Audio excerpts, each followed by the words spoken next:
Yo, hey, I'm trying to bring some positivity in these rough times. All right, so first and foremost, guys, it's been a while since I've talked to you guys.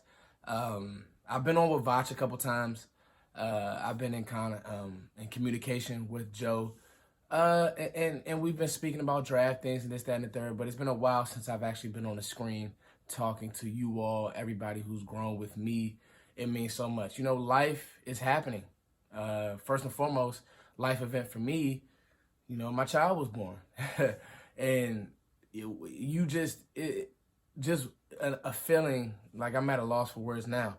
Um, Truthfully, a feeling that you can't explain. So the fact that, you know, videos have kind of slowed down, I kind of apologize, but you guys know how it is, man. It's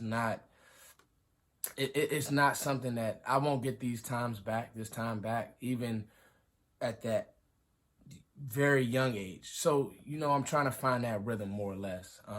Then obviously everything with the COVID-19, which doesn't more or less it hasn't really affected NFL in a sense of, you know, visits, 30 visits and things like that. But that's why the combine this year was so important. And that's why, you know, you're hoping that scouts did their due diligence and the teams did their due diligence, because something like this happened. Everything is being restricted. Everybody's in the house. All I'm doing is watching NFL Network, and I've gotten through a bunch of film, and I've been wanting to do this video for a long time. But this COVID-19 thing is no joke. I got my mask right here. I don't know how much it helps you. You read things that say it does, it doesn't, but the whole nine is, guys, just for right now, I would say for even like for the next 2 weeks, just social distance. We'll get through this. It's going to be all right. You know what I mean? Football will be here. The draft will be here. We'll have plenty of time to break it down. I will be here giving y'all wall-to-wall coverage. You know that.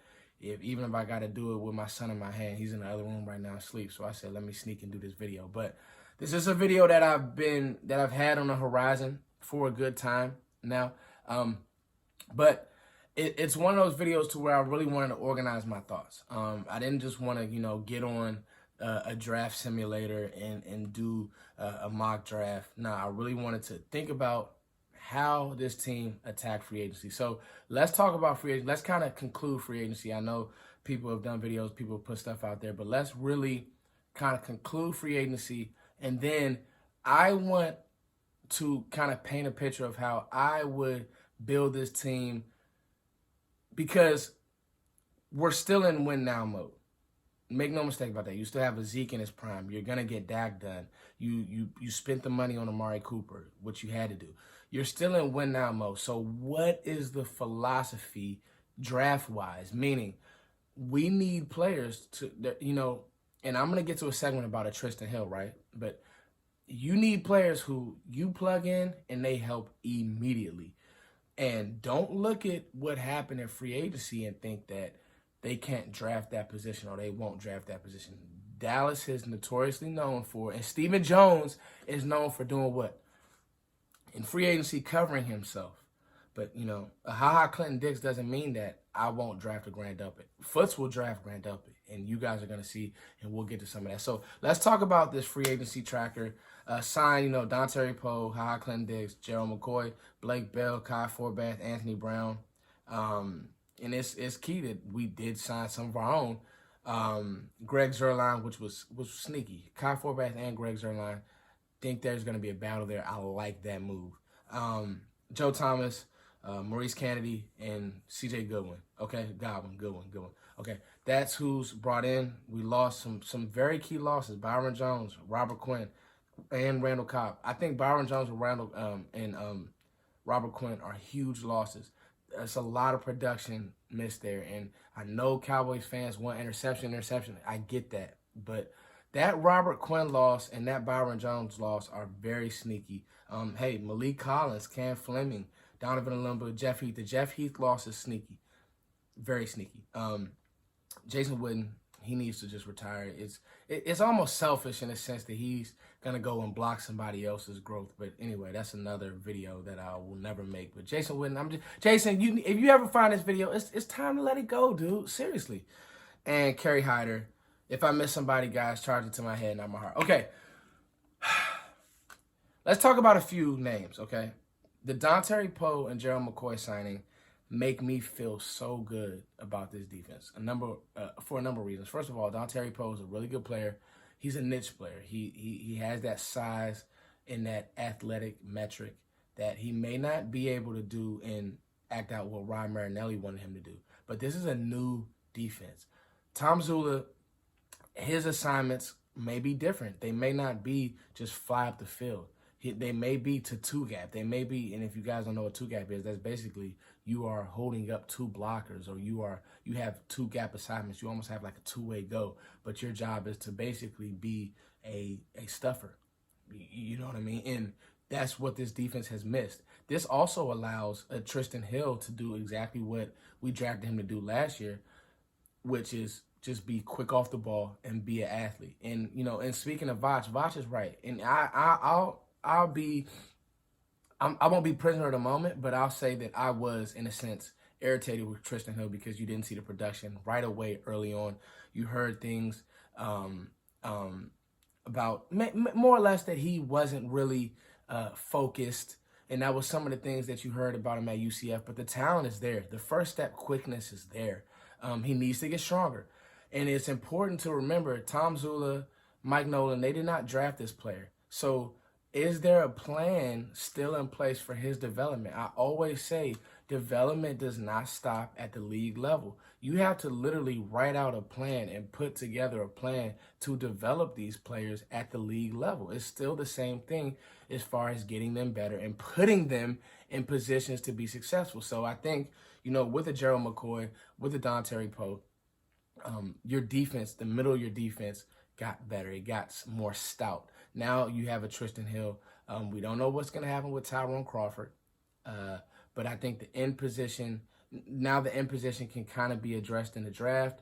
And it doesn't really have to be addressed early, but you still have a DeMarcus Lawrence who can still play end. I don't really want DeMarcus Lawrence standing up. So you had to find that player.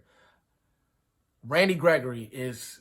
He applied for reinstatement. He is kind of the X factor in all of this, and you want to see how he plays in all of this. If he's right, this thing is really, really right. So that front seven, I honestly, I feel better with those pieces. The cornerback position is one where the corner and safety position are like this. I think that you're covered, but I think that you can upgrade, but you can't go into the draft and reach or trade up or do something crazy if you have a player that is graded higher available. And that's what I did with this draft. Just because we need a corner, which we do, because I like Anthony Brown, but I just don't know how much I like him on the outside. Like, Anthony Brown is going to be a solid player, but I would probably put Jordan Lewis on the outside, but that's something that they're going to have to work through and figure out. But it's not one of these things to where we lost Byron Jones, go draft C.J. Henderson in the first round. You don't necessarily have to do that. And then you'll see in this mock draft I didn't. So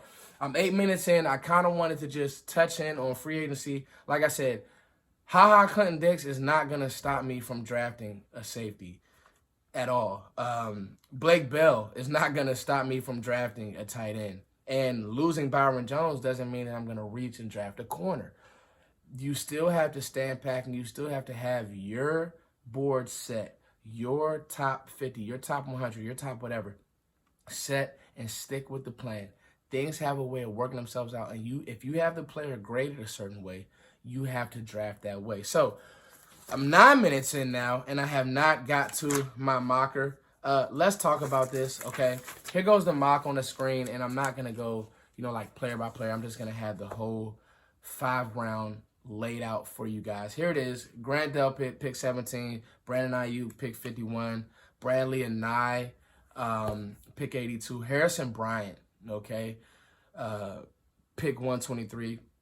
Lamar Jackson, cornerback Lamar Jackson, Nebraska, pick 167. And then Shaq Quarterman with that other 5th-round pick, which is huge, pick 179. I'm very proud of my work. I'm very proud of this draft, and let's get into it. Grant Delpit. In my notes, bang, bang, bang, in my notes, and it's crazy how much I've been talking about this guy, and I'm still writing those down. For what this team needs, I can't pass on him. My my track record when it comes to a Buda Baker, I said Dallas should have drafted him. He's making plays in Arizona. He just leaps off the screen. I said we should have drafted Taylor Rapp. He's making plays in LA. He leaps off the screen. Part of the reason why they got rid of Weddle, because they knew in Taylor Rapp he stepped right in. Grant Delpit, I love how I predicts. Grant Delpit right now is a better player. He can come off that hash. I heard, and I have a lot of respect for like Bucky Brooks and those guys, but I hear this thing that some of the tackling issues. What issues? Watch the Florida game. Watch the Bama game. The Bama game was a little rough, but players miss tackles. You're not drafting him to be a box player. You're drafting him to come in and make plays on the back end, and that's what he can do. Come off the hash, fly to the football. Like literally, go watch. I think it was what was it? The Ole Miss game was bad, but he was injured, and you could see that he was injured. But if you watch what game is that? Go watch the Georgia game.